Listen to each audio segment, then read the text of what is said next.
ডুয়ার্স। ডুয়ার্স কথাটির উৎপত্তি দুয়ার অর্থাৎ গেটওয়ে থেকে।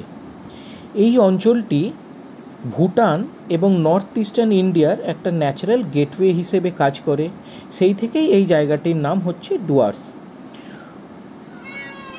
সবুজের সমাহার, বিস্তৃত চা বাগান, ব্যাকড্রপে ইস্টার্ন হিমালয়ার পর্বতমালা এবং প্রচুর ওয়াইল্ড লাইফ নিয়েই হচ্ছে ডুয়ার্স। আমাদের সংক্ষিপ্ত ডুয়ার্স ভ্রমণটি ছিল 3 রাত্রির। 1 রাত্রি আমরা কাটিয়েছিলাম মূর্তিতে এবং 2 রাত্রির আমরা কাটিয়েছিলাম হাসিমারাতে। শিয়ালদা থেকে আমরা রাত্রির 11:20 পদাতিক এক্সপ্রেস ধরে পরদিন সকালবেলায় গিয়ে পৌঁছই নিউ জলপাইগুড়ি স্টেশনে। নিউ জলপাইগুড়ি স্টেশন থেকে আমরা একটি গাড়ি ভাড়া করে প্রায় বেলা 1-1:30 দিকে গিয়ে পৌঁছাই মূর্তিতে। মূর্তিতে আমরা ছিলাম মূর্তি রিসর্টে। মূর্তি রিসর্টে এই ঘরটির আমাদের ভাড়া পড়েছিল 2500 টাকা।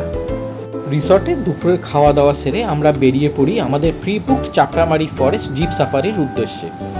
প্রথমে আমরা কিছুটা সময় কাটাই সুন্দর মূর্তি নদীর ধারে। বর্ষার শুরুতে এই খরস্রোতা নদীর দৃশ্যই আলাদা, খুবই মনোমুগ্ধকারী। এই ছিল আমাদের চাপড়ামারি সফরের বাহন। আমরা চলেছি চাপড়ামারি ফরেস্টের উদ্দেশ্যে। সবুজে মোড়া ঘন জঙ্গলের মাঝখান দিয়ে মসৃণ রাস্তা ধরে হুড খোলা জিপে জার্নি করার অনুভূতিই আলাদা। এ না গেলে ফিল করা যাবে না, সে এক গা শিহরণ দেওয়া অনুভূতি।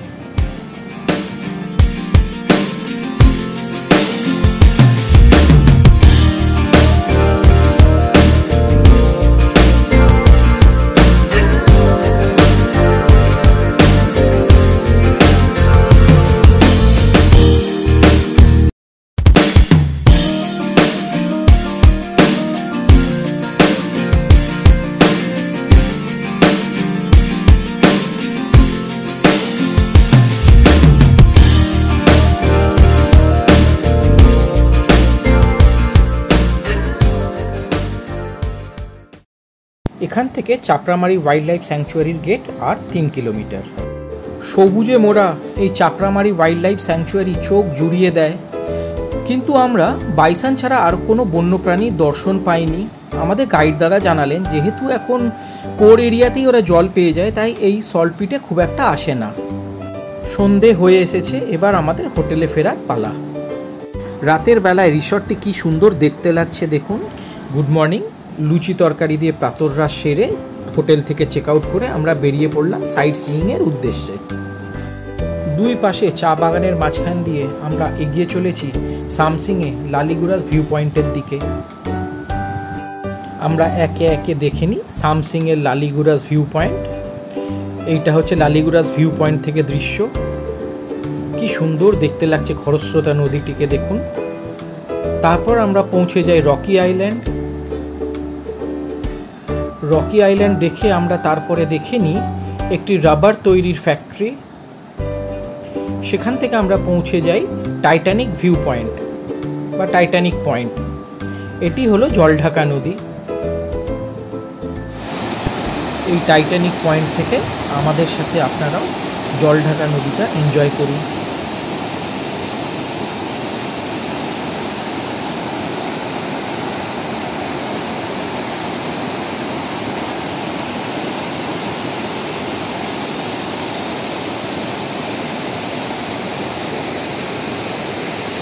এই জলঢাকা নদীর ওপারটা কিন্তু ভুটান।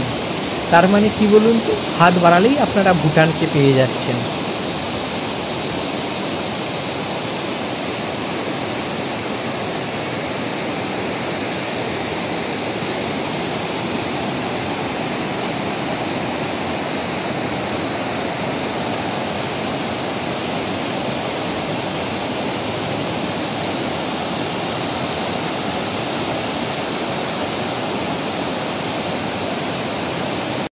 এরপর আমরা পৌঁছে যাই অ্যাপেল স্টোনে। পাথরের এই আপেলের আকৃতির জন্য এই জায়গাটির নাম অ্যাপেল স্টোন। খুবই সুন্দর জায়গাটি। এখানেই আমরা হোটেল অ্যাপেল স্টোনে দুপুরের লাঞ্চটা সারি। এই ছিল আমাদের লাঞ্চের চিকেন থালি। খুব সুন্দরভাবে কাঁসার থালায় পরিবেশন করা হয়েছিল। এরপর আমরা বেশ কিছুটা সময় বিন্দু ব্যারেজে কাটিয়ে হাসিমারার উদ্দেশ্যে রওনা দিই। আমাদের হাসিমারা পৌঁছতে বেশ সন্ধেই হয়ে যায়। আজ সেই বহু অপেক্ষিত দিন। আজ আমরা জলদাপাড়া ন্যাশনাল পার্কে এলিফ্যান্ট সাফারি করব। সকাল সকাল আমরা পৌঁছে যাই মাদারিঘাটে ওয়েস্ট বেঙ্গল ফরেস্ট ডেভেলপমেন্ট কর্পোরেশনের অফিসে। এখন আমরা চলেছি জলদাপাড়া ন্যাশনাল পার্কের ভেতরে, যে পয়েন্টে এলিফ্যান্ট সাফারি শুরু হয় সেইখানে। জলদাপাড়া ন্যাশনাল পার্কের ভেতরে গাছের উপরে বসা ময়ূরের ডাক শুনুন, আর ওই দেখা যায় একটি বাইসন। বইয়ের মধ্যে লেখা আছে।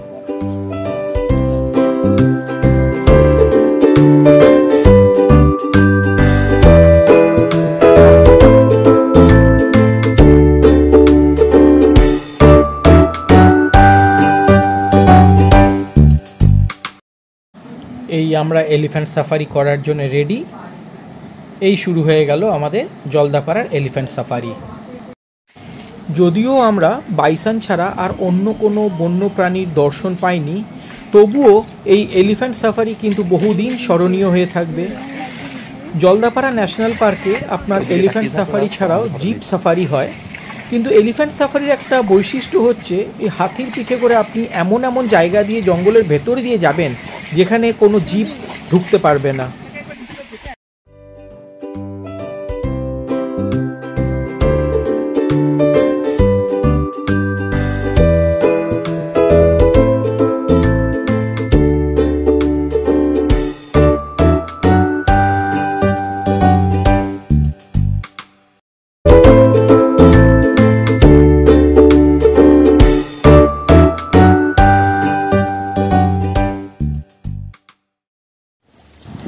হাতির পিঠে চেপে জঙ্গলের ভেতর দিয়ে চলেছি আমরা।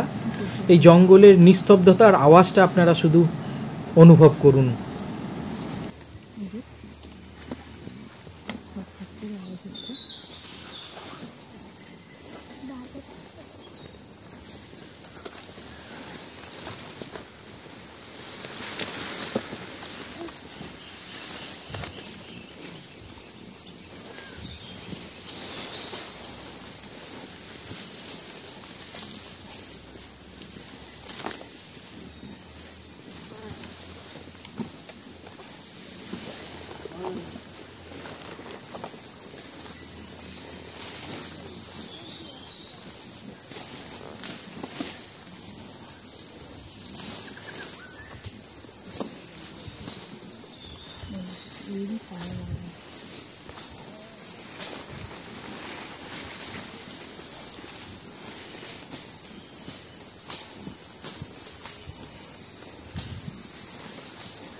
আমাদের সাফারি এবার শেষের পথে।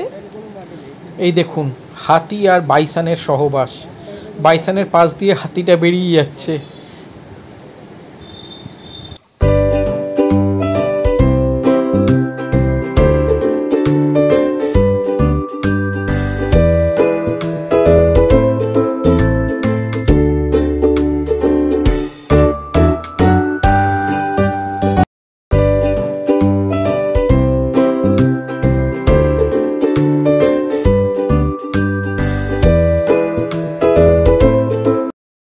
সাফারির শেষে বাহনের সাথে আমাদের একটি ছবি। জলদাপাড়া ন্যাশনাল পার্ক থেকে বেরোনোর সময় আমাদের দেখা মিলল এই ময়ূরটির।